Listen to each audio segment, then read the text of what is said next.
Hola, muy buenas tardes. Estamos acá nuevamente en un nuevísimo y reciente, inesperadísimo especial en homenaje a un reciente fallecimiento muy repentino, inesperado, muy de un peso pesado, ¿no? Del manga juvenil, del manga, no sé, de fantasía, y uno de los principales íconos top 3 de todos los elitistas ahí que andan rondando por las redes sociales del manga. Tenemos una adivinanza para el que no sepa y esté muy desenchufado de la comunidad. Es un autor cuyo manga todavía no tuvo una buena adaptación al anime. Sí. Bueno, estamos hablando por supuesto de el reciente fallecimiento de Kentaro Miura, conocido por habernos dejado, por habernos legado el increíble manga Berserk, que es un manga extenso, digamos, pero tiene la extensión necesaria para albergar la calidad que tiene cada una de sus sagas. Digamos que tiene una calidad que pocos mangas en su extensión pueden celebrar, digamos, ¿no?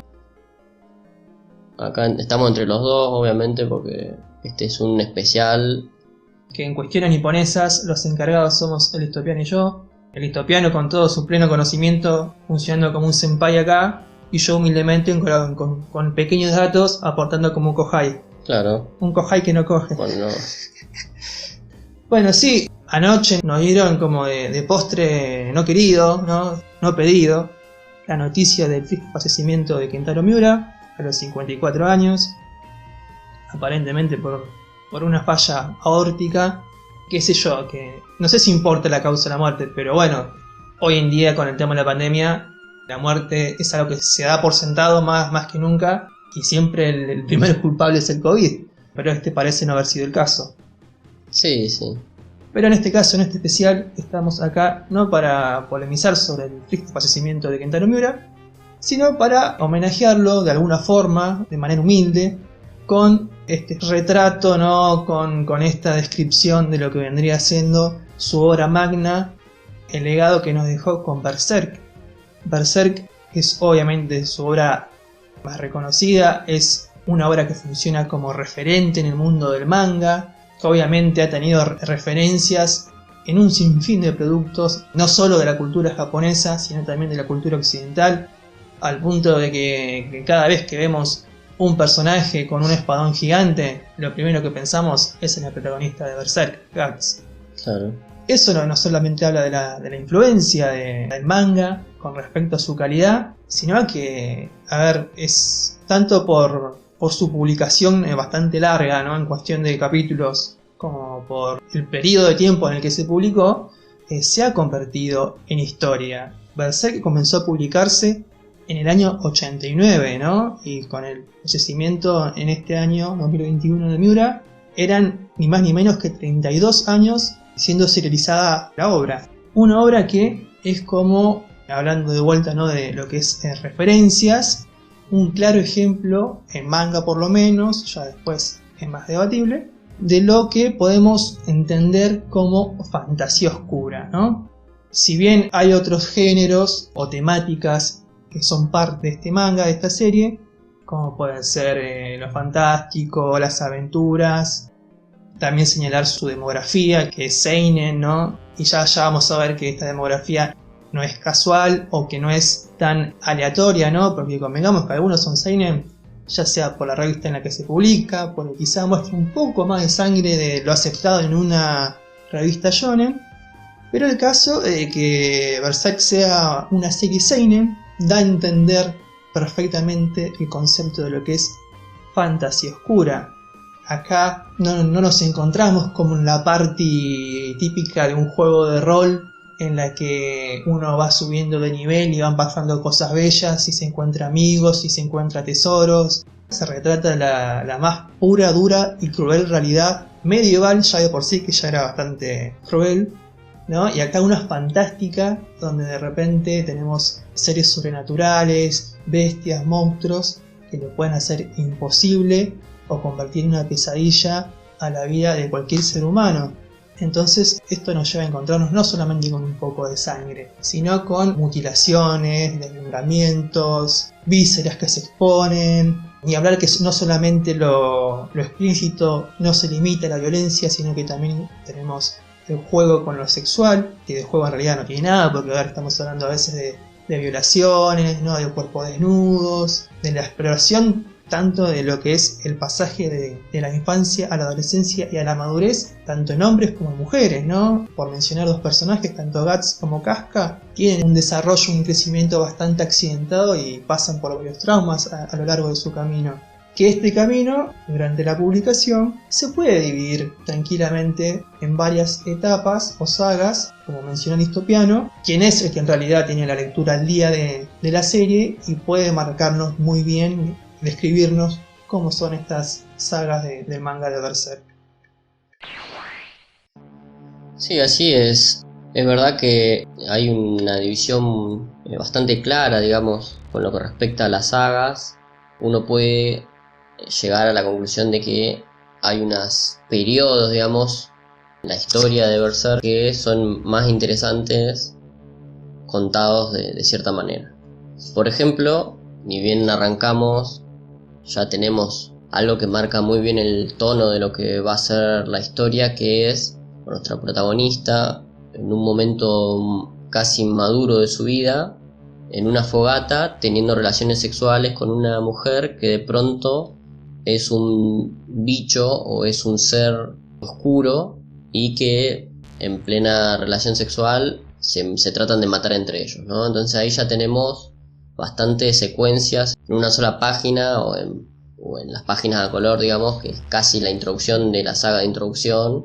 Tenemos casi la mayoría de los tópicos del tono que va a tener la serie, ¿no? Entonces en un primer momento tenemos el protagonista ya siendo un mercenario, estando ahí buscando algo, buscando venganza, buscando que la venganza, digamos, es el conflicto fundamental o el conflicto más fuerte que hay dentro de nuestro protagonista, ¿no? Él siempre está buscando una venganza. En esta pequeña saga del principio se llama El Guerrero Negro, o le pusieron El Guerrero Negro, en referencia a cómo él anda por la vida y cómo anda ahí siendo un mercenario casi no legendario, pero ya tiene su fama, su renombre por cuestiones que ya han pasado, ¿no? Y te muestran cómo llega a una situación y cómo mata a algunos demonios. Es toda una cuestión bastante introductoria. Después de todas estas secuencias que son así, son como para que uno vaya teniendo el tono de la historia, nos retrotrae a la segunda etapa, la segunda saga, que es la saga más reconocida y la saga que tiene mucho más cariño, digamos, para las personas. Yo conozco personas que solo leyeron o solo van a ver Berserk por la saga La Edad Dorada, digamos, que también tiene su propia película. Es como que digamos, es como el mejor momento de toda la historia de Berserk, porque comienza en la etapa de la niñez. Es como te muestran cómo nace desde el nacimiento, que tiene un nacimiento bastante macabro, este personaje principal. Te muestran cómo él llega a una banda de mercenarios también de una manera fortuita, y te va mostrando todas las etapas del Guts infante. Acá te va mostrando momento a momento cómo va desarrollando esas habilidades de ser guerrero. Obviamente ninguna de este crecimiento y esto es fácil para él, porque como estamos hablando es un manga que, si bien es de fantasía, ¿no? Pero las cuestiones de la batalla, la guerra, todo eso es como que es bastante real y bastante crudo. Y ahí te va mostrando cómo él, justo de ser mercenario, pasa de bando en bando, de gente que lo trataba mal, encuentra su camino y encuentra lo más importante para la saga o para la historia, es sus amigos. Encuentra una party nueva que también son mercenarios, pero son mercenarios que quieren fama, quieren reconocimiento. Por lo menos el líder de la banda de los halcones, que es Griffith, que acá comienza, digamos, esa relación entre amistad y amor-odio que va luego a desarrollarse.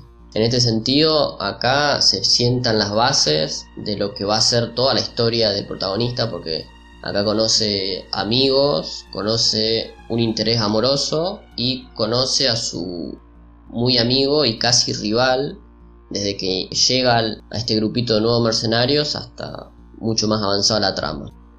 Toda esta historia son todas las peripecias, que es, creo yo, la parte más rica de toda la historia.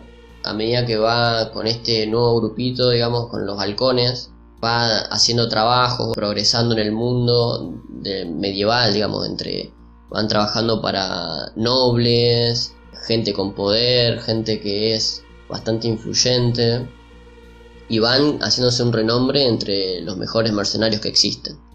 Acá, en este momento, también se ve un punto de inflexión entre las metas del protagonista y las metas del líder de la banda, que en un primer momento parece que fueran casi las mismas, pero más adentrado a la situación no es tan así.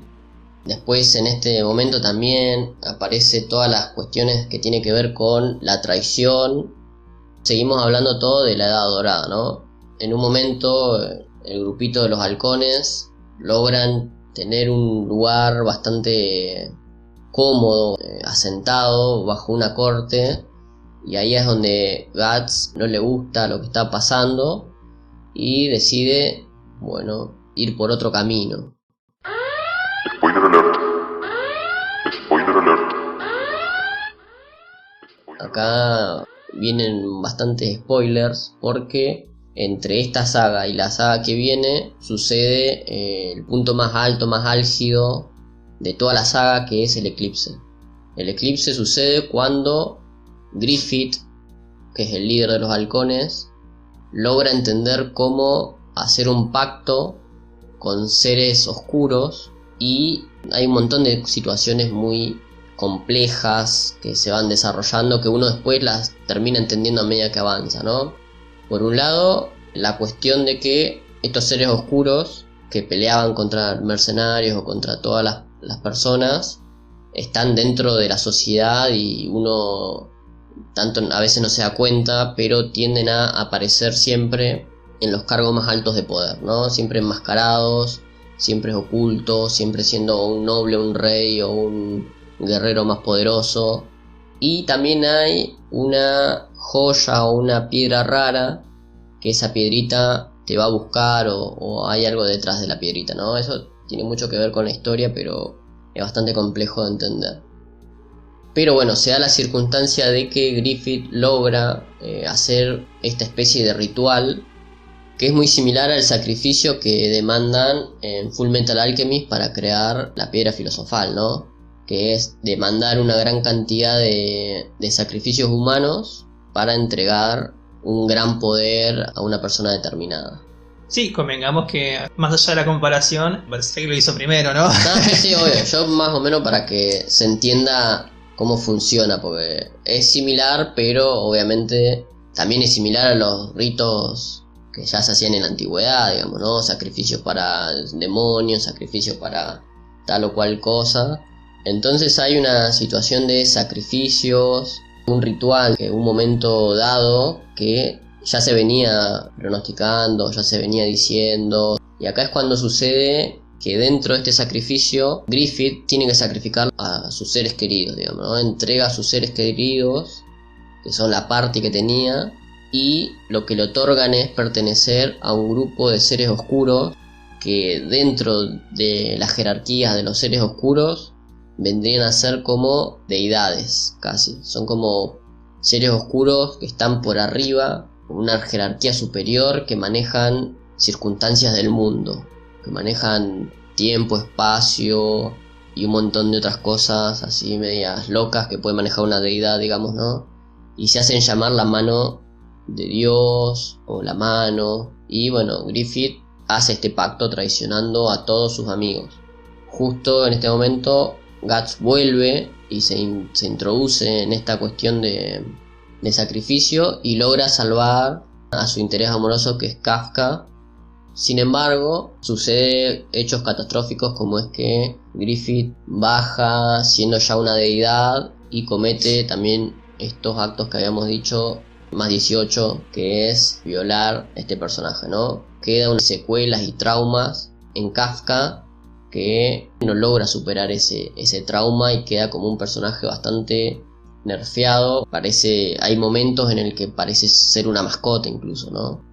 Pero bueno, pasando todo el eclipse, que es muy interesante ver, porque a mí me parece el punto más alto de toda esta historia, porque también tiene un montón de masacre, tiene un montón de seres oscuros, tiene un montón de situaciones que pasan muy rápido, tiene en el manga páginas dobles que son increíbles, tiene de todo, ¿no?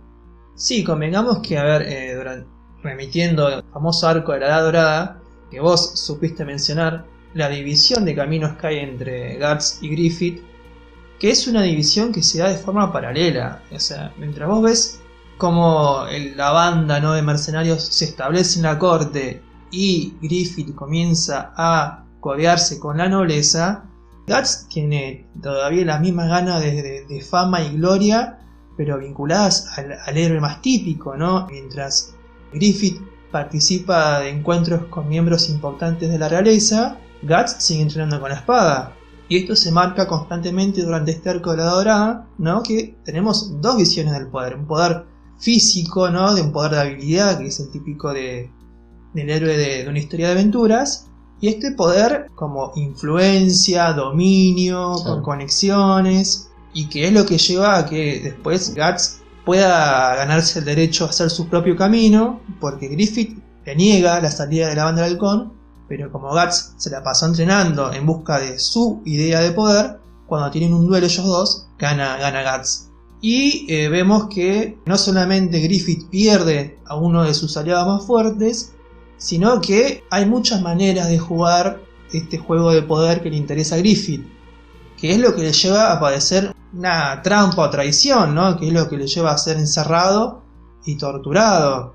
Acá entramos en la mítica frase que, bueno, muchos coincidirán, otros tanto no, discreparán: Griffith no hizo nada malo.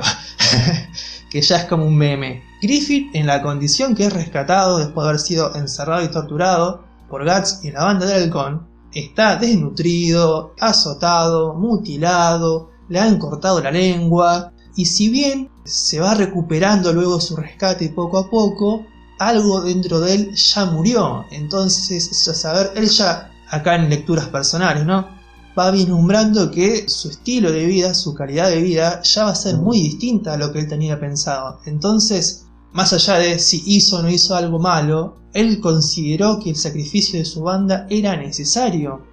Porque también convengamos que, a ver, él no es que quería ponerse a que Guts se retire de la banda porque era su mejor amigo, que en parte sí, la pasaba bien con él, pero él tenía una idea de funcionalidad con respecto a la banda, un pragmatismo que los llevaba a verlos como herramienta, porque convengamos que no era que mostraba una genuina preocupación por su banda, él arrastraba gente por su gran carisma, ¿no? Y que va a ser lo que se repita cuando reencarne como este intento de cruza de ser humano y divinidad. Es algo que lo caracteriza a él, o sea, a él lo siguen por su carisma, mientras quizás a Guts lo siguen por tanto sus hazañas como por su demostración de lealtad, ¿no? Cómo cuida a los suyos. Son caminos antagónicos, ¿no? Y eso que el propio Guts va en busca de la venganza, entonces no es como el motivo más noble y heroico.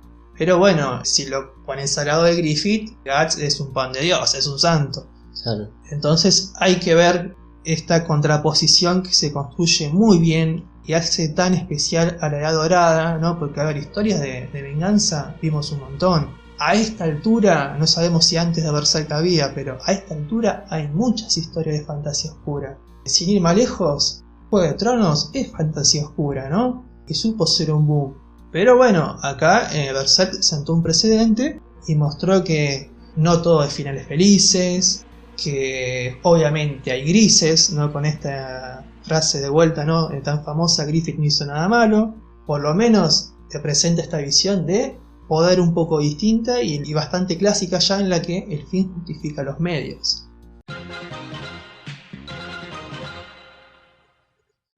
Después de toda esta situación viene el tercer arco, que ya es un poco de transición y es bastante regulero en el sentido de que como ya veníamos trabajando sobre ese tipo de personajes, ahora se pasan a otros personajes. Tenemos al grupito protagonista de Guts con Kafka que están medio desconectados, o sea, no se pueden entender entre ellos. Guts logra dejar a Kafka con uno de los amigos que también había estado por ahí dando vueltas, que se logró salvar. Entonces como que la abandona en un lugar a la chica porque no puede hablar con ella porque quedó media... Traumada cuanto menos. Sí, traumadísima, digamos, ¿no? Casi en estado vegetal, obviamente no, pero casi, porque es como está ida de sí, no recuerda, no habla, no nada, come y algunas otras cosas. Así que la deja y se va a seguir una pequeña aventura por ahí, que es donde se retoma la introducción. Acá es como el punto de inflexión donde vuelve a la introducción que habíamos tenido del guerrero negro, que es ese guerrero mercenario que tiene su propia hadita, tiene su propio Zelda, digamos, ¿no? Dando vueltas por ahí y se encuentra con todas unas situaciones de mercenario en contra de un nuevo grupo de personajes que son los caballeros de la Santa Cadena. Acá aparecen caballeros eclesiásticos, caballeros que tienen que ver todo con la religión, aparece todo un subtexto y una subtrama sobre papas o sobre líderes religiosos que están muy metidos en cuestiones demoníacas, ¿no? Entonces empiezan a suceder todo ese tipo de tramas religiosas pero corruptas y todo por el estilo, que a mí me parece muy interesante, pero al no terminarse de consolidar un grupito protagonista o el protagonista estar medio en no saber qué hacer con todas las situaciones, pierde algo, como que no termina de cerrar bien esa saga. Y ya en este momento tenemos que el halcón milenario o que Griffith ya estaba convertido en una casi deidad oscura, ¿no? Hasta incluso un cambio de nombre, ¿no? Como el cambio de identidad, ya no es Griffith, ya es Fento. Claro, ya es como que ascendió a otro tipo de jerarquías y es como que ya en este momento hay una relación entre antagonista-protagonista muy marcada y muy signada por la venganza, ¿no? Como la sombra que tiene que combatir el protagonista para lograr descansar tranquilo, porque ahora en este momento tenemos un protagonista totalmente consumido por la ira y la cólera y todas las cuestiones estas que lo sacan al chabón y hay páginas increíblemente geniales. Pero bueno, desde este momento el protagonista está tratando de averiguar qué carajo es la mano, qué carajo son estos seres superiores, qué son. Entonces pasamos al cuarto arco, que sería el halcón milenario, que es un arco muy similar también a el arco de Condena, porque también es como la extensión de todas las situaciones que se venían dando con este nuevo grupito de caballeros de la Santa Cadena, pero ya en una situación un poco más cercana al protagonista. Es como que se empieza a consolidar una nueva parte, digamos, de amigos o de aventureros, obviamente todos atrás de el destino de Guts, digamos, ¿no? Atrás todos del culo de Guts, para decirlo de otra manera. Y nada, y es como que hay muchas situaciones de luchar contra seres oscuros, muchas situaciones de nuevos arcos, nuevo crecimiento de personajes. Aparece un nuevo personaje también que tiene que ver con la magia, es decir, se amplía el espectro de personajes y tenemos por un lado el personaje principal, que es un guerrero. Después tenemos por otro lado un chabón un poco que tiene más que nada que ver con una lucha más ágil. Después una aprendiz de hechicera, y ahí es donde se mete toda esta nueva idea de cómo es la magia, como que por momentos parece ser como manipular silfos de la naturaleza. Y después también hay secuencias en las que te comentan que esta magia o este tipo de magia es como pedirle prestado a dioses paganos, dioses que están por ahí dando vuelta en la naturaleza o en olvidados o en ciudades ahí sus poderes para poder luchar contra los seres oscuros. Hay bastantes situaciones en iglesias o bastantes situaciones en las que encarnan nuevos poderes, y también acá, también un momento bastante importante de la trama. Esto todo muy, muy oscuro, una trama bastante intrincada en la que se da un nuevo nacimiento a Griffith. Griffith vuelve a encarnarse como persona. Por eso se llama el halcón milenario, porque el chabón asciende, se convierte en un ente con una semideidad de la mano, y después se autoda un nacimiento a él por medio, bueno, de un montón de situaciones, ¿no? Pero se da un nacimiento a sí mismo para volver a ser humano. Pero no es tan humano como parece, porque logra obtener otra vez la banda del halcón, pero esta vez una banda que está tratando de unificar todo el continente, todos los países, todos los lugares, pero no solo con humanos, sino con de todo, con monstruos oscuros, con personajes híbridos, que son humano, mitad ser, demonio. Pues tenés también humanos normales que se unen a su fe o a su nueva doctrina, digamos, ¿no? Porque en un momento también logra convencer al Papa, que hay ahí, apareciéndosele en sueños premonitorios al Papa literalmente, ¿eh? Y entonces toda la religión católica se arrodilla ante el halcón. Entonces toda una secuencia de Griffith volviendo a ser humano y retomando el poder que había dejado como la banda del halcón, pero dándole un nuevo inicio con obviamente nuevas personas dentro de la banda del halcón, ¿no? Porque los otros están todos muertos. Al mismo tiempo que este Griffith viene renovado con power-ups mágicos, también hay que balancearlo para el lado del protagonista, ¿no? Entonces acá, como habíamos mencionado, que en el halcón milenario hay ese descenso de Griffith a la parte terrenal, pero ascenso a más fama y más poder y más todo. También sucede que hay una cuestión de incurrir o de descubrimiento más sobre la magia, y es en este momento donde, aparte de ya tener sus clásicas habilidades de ser un mercenario con una espada gigante, que es casi medio ilógico para ciertos personajes que pueda revolear esa espada para todos lados, digamos, ¿no? Se le suma a que aparecen nuevos mecanismos o nuevas herramientas con magia, porque ahora tienen una maga en el equipo, ¿no? Entonces a sus amigos de party se le da algo mágico, una varita mágica, una ropa con silfos de viento, todos instrumentos o cosas bastante mágicas.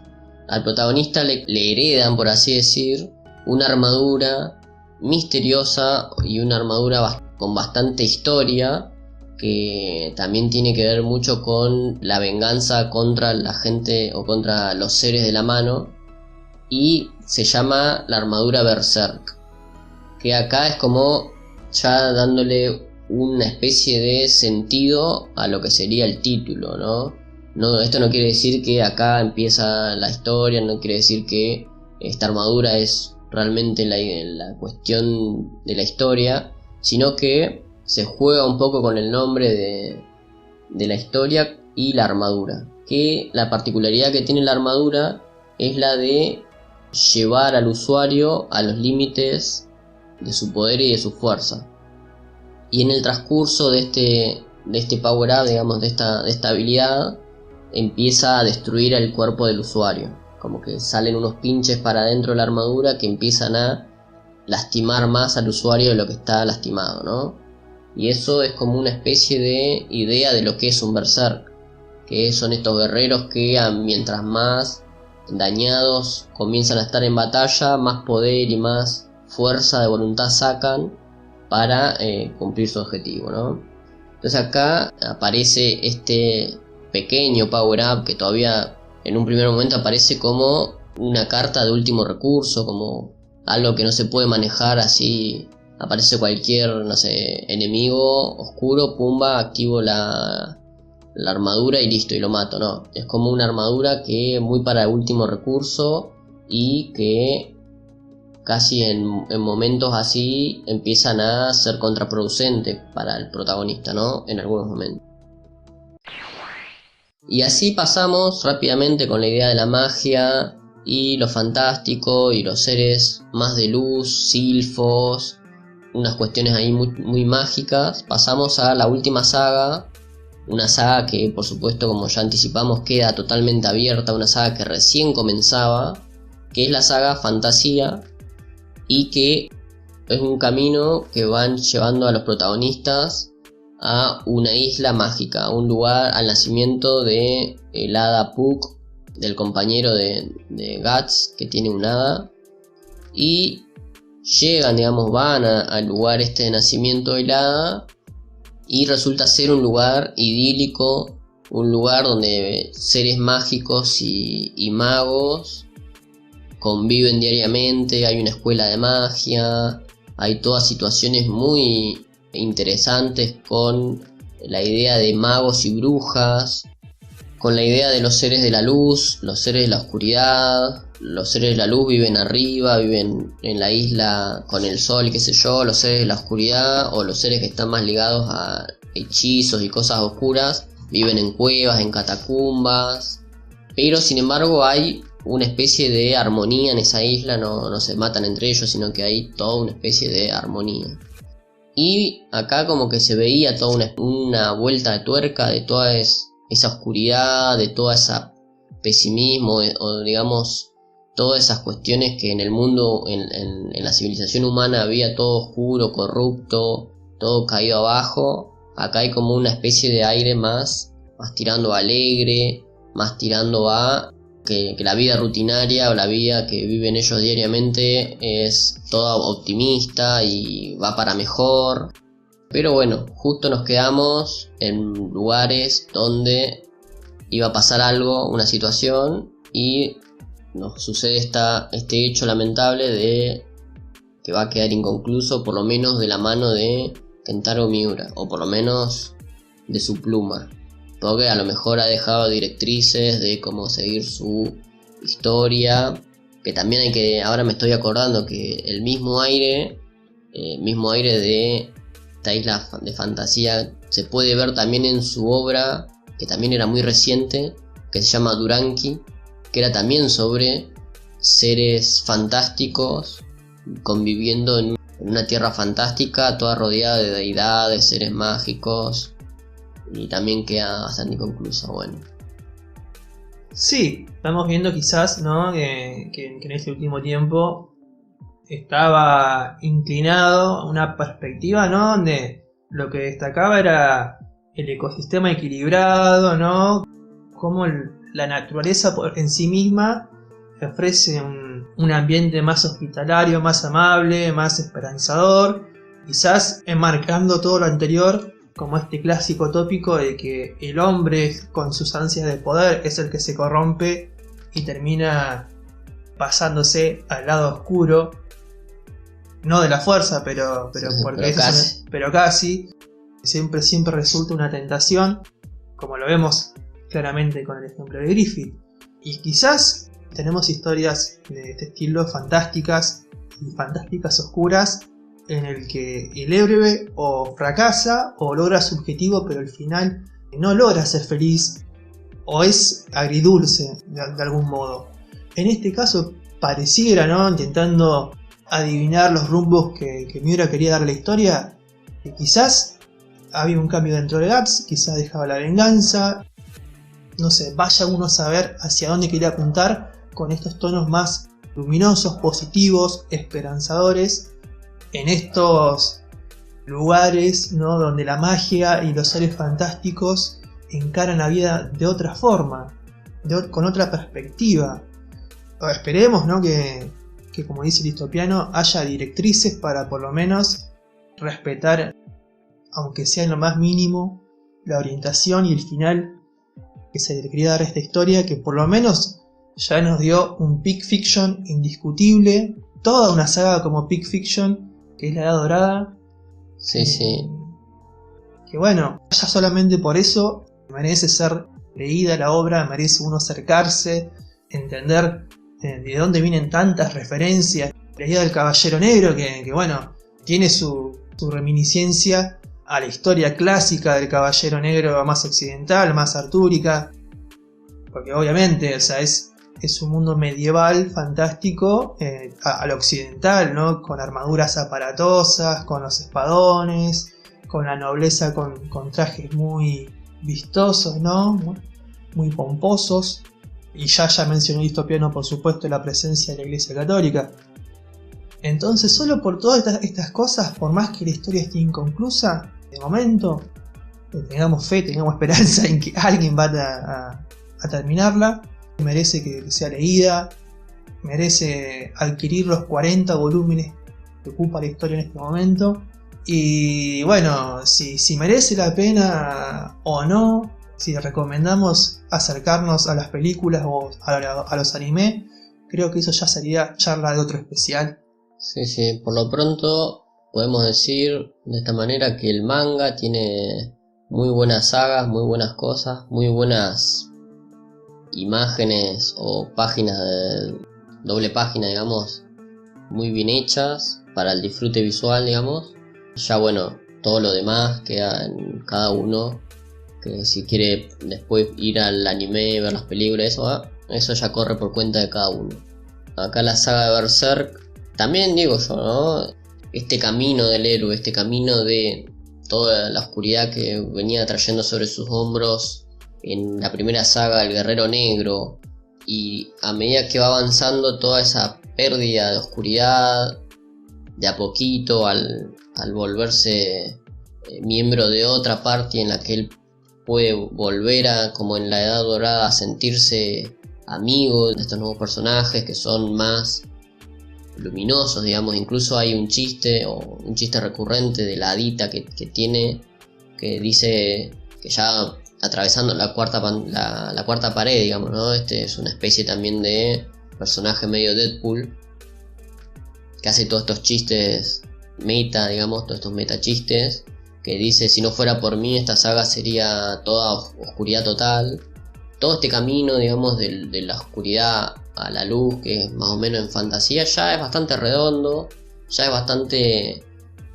se comprende dentro de sí, digamos, ya es como que tiene un buen principio, y el final, si nosotros podríamos en un momento decir, bueno, hasta fantasía, hasta acá llego, hasta cuando empiezan la isla llego, me parece interesante. A mí me parece que es una muy buena lectura y una muy buena recomendación. Así que nada, espero que hayan disfrutado de esta pequeña reseña totalmente spoileada, totalmente no analizada en sentidos de valores específicos o de cuestiones muy específicas, que hay un montón de videos en YouTube que ya lo hicieron antes, ¿no? Pero sí un pequeño recorrido en la idea de qué nos fueron dejando cada una de las sagas. Obviamente está todo lo que dijimos bastante resumido, pero qué es lo que se puede rescatar de cada uno de los momentos de la historia de Berserk y de la evolución del personaje principal. Así que espero que lo hayan disfrutado, y cualquier cosa dejen ahí en los comentarios si les parece que está interesante, si les parece que dediquemos más tiempo a un análisis de cada una de las sagas, que ahí ya vamos a decirle a Gastón que se lo lea específicamente. Sí, bueno, todas las cuestiones. Esperamos que haya sido del agrado de todos los oyentes, y bueno, en homenaje a el gran maestro Miura.